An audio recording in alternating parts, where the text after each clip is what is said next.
Baik semuanya, jadi di sini saya akan menjelaskan tentang materi teks anekdot khususnya untuk kelas 10.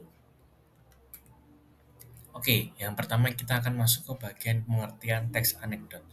Menurut Pardiono 2007, halaman 292, teks anekdot merupakan cerita yang membahas kejadian lucu pada masa lampau dengan tujuan mengajak membaca berbagai emosi.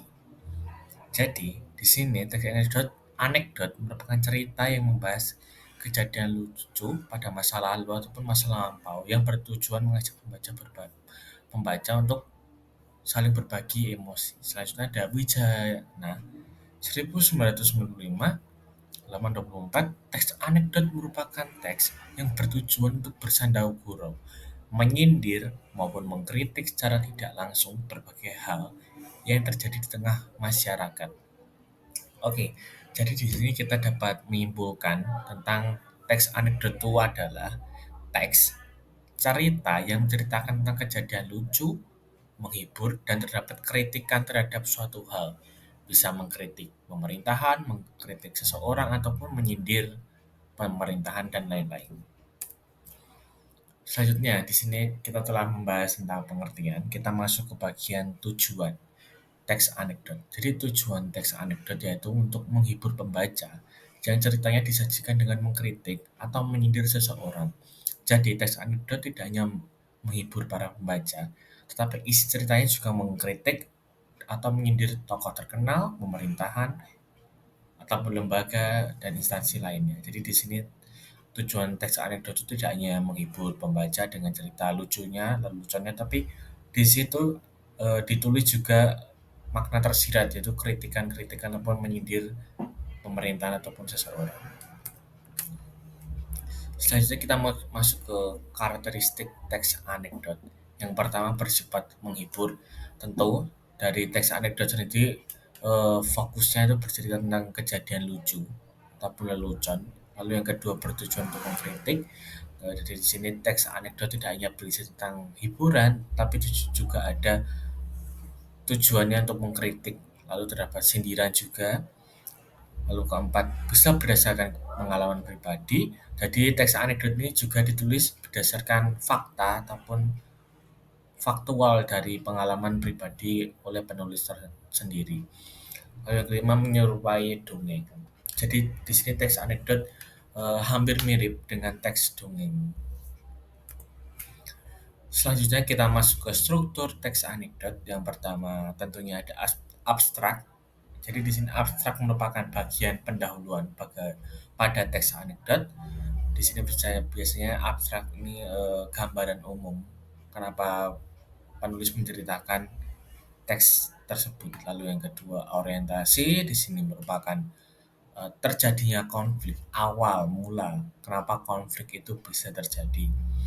Lalu yang ketiga ada krisis. Krisis merupakan puncaknya dari konflik yang terjadi, puncak dari permasalahan yang dialami oleh tokoh ataupun pemerintahan, perusahaan ataupun lainnya. Lalu yang keempat ada reaksi. Reaksi sendiri merupakan respon respon apa yang diungkapkan oleh tokoh setelah terjadi puncak konflik tersebut. Lalu yang terakhir ada koda. Koda sendiri merupakan bagian penutup atau bagian akhir dari teks anekdot yang berisi pesan atau amanat. Jadi di sini teks anekdot sendiri juga memberikan penutup yang berisi pesan-pesan atau apapun amanat dari cerita yang ditulis.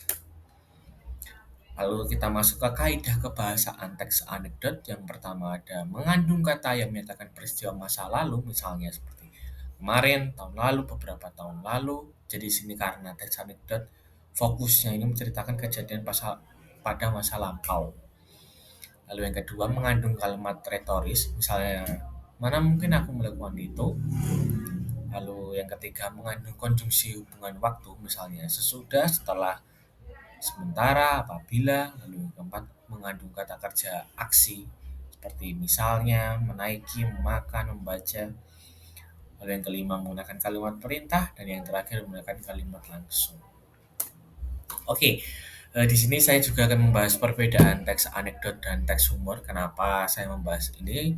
Karena takutnya teman-teman tidak bisa membedakan ataupun kesulitan dalam membedakan teks anekdot dan teks humor karena kedua teks ini memiliki kesamaan yang hampir mirip, tetapi juga masih ada perbedaannya. Yang pertama, teks anekdot itu bertujuan menyindir seseorang ataupun perusahaan, lembaga, dan lain-lain. Jadi di sini teks humor hanya bertujuan untuk menghibur saja, tidak ada sindiran ataupun kritikan. Lalu yang kedua, teks anekdot terdapat kritikan, sedangkan teks humor tidak terdapat kritikan. Lalu yang ketiga, teks anekdot memiliki struktur yang jelas, yang tadi ada abstrak, orientasi, krisis, ataupun koda, sedangkan di teks humor ini tidak memiliki struktur yang jelas. Jadi terkesan hanya menulis sebagai hiburan saja. Lalu yang keempat, gaya bahasa yang digunakan pada teks anekdot ini lebih formal ataupun sopan. Sedangkan teks humor menggunakan gaya bahasa yang non formal ataupun kurang sopan. Jadi di teks anekdot ini walaupun ada sindiran, lelucon, tapi bahasanya itu masih memakai bahasa yang sopan ataupun formal. Lalu yang ke teks humor ini menggunakan gaya bahasa itu yang lebih ke non formal. Jadi seperti sedikit kurang sopan ketika membaca teks humor karena sifatnya hanya menghibur saja. Setelah kita mengetahui pengertian, struktur, karakteristik, perbedaan teks anekdot dan teks humor, kita masuk ke langkah-langkah menyusun teks anekdot agar teman-teman juga bisa membuat teks anekdot yang menarik. Yang pertama, tentunya teman-teman akan memilih topik atau tema yang akan dibahas dalam teks anekdot sendiri. Ini akan mempermudah teman-teman. Jadi teman-teman tentukan dulu topiknya agar teman-teman bisa mengembangkan lebih lanjut ceritanya. Lalu yang kedua, tentukan tokoh yang ada di dalam teks anekdot tersebut karena di teks anekdot itu juga terdapat dialog yang menceritakan cerita tersebut. Jadi teman-teman bisa menentukan terlebih dahulu berapa tokohnya. Lalu yang ketiga, pilih atau tentukan suatu peristiwa yang akan dijadikan sebagai latar belakang. Jadi yang di sini teman-teman bisa mencari informasi, mencari berbagai sumber referensi, peristiwa apa yang akan teman-teman jadikan sebagai ceritanya. Jadi teman-teman bisa memakai cerita pada masa lampau karena teks anekdot ini kan menceritakan kejadian pada masa lampau. Lalu yang keempat, membuat rangkaian peristiwa dalam bentuk alur teks anekdot. Jadi teman-teman di sini membuat rangkaian-rangkaian urutan peristiwa terlebih dahulu agar teman-teman itu lebih mudah ketika mengembangkannya. Yang kelima, susunan kerangka teks anekdot dan kembangkan akan menjadi suatu cerita yang memiliki satu kesatuan. Jadi di sini teman-teman setelah menentukan topik, menentukan tokoh, menentukan peristiwanya, lalu sudah membuat rangkaian peristiwanya, teman-teman jadi di sini lalu bisa menyusun kerangka teks anekdot. Jadi bagaimanapun juga setiap penulis pasti akan membuat kerangkanya terlebih dahulu agar ketika mengembangkannya mereka tuh sudah ada patokannya yaitu kerangka tersebut. Dan terakhir, teks anekdot disunting atau dicek kembali apa yang kurang dan apa yang akan ditambahkan. Di sini teman-teman ketika akan menyunting ataupun mengecek kembali teks yang telah dibuat, teman-teman bisa menekan strukturnya dan kaidah kebahasaannya, apakah sudah sesuai dengan struktur-struktur teks anekdotnya ataupun kebahasaannya sudah baik atau belum. Jadi di situ teman-teman akan mengetahui ataupun akan menambahkan beberapa yang kurang dan ataupun yang salah ataupun kurang pantas.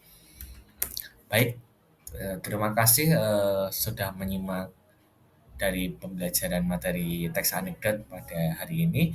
Jika ada salah kata ataupun salah perbuatan, mohon dimaafkan. Terima kasih.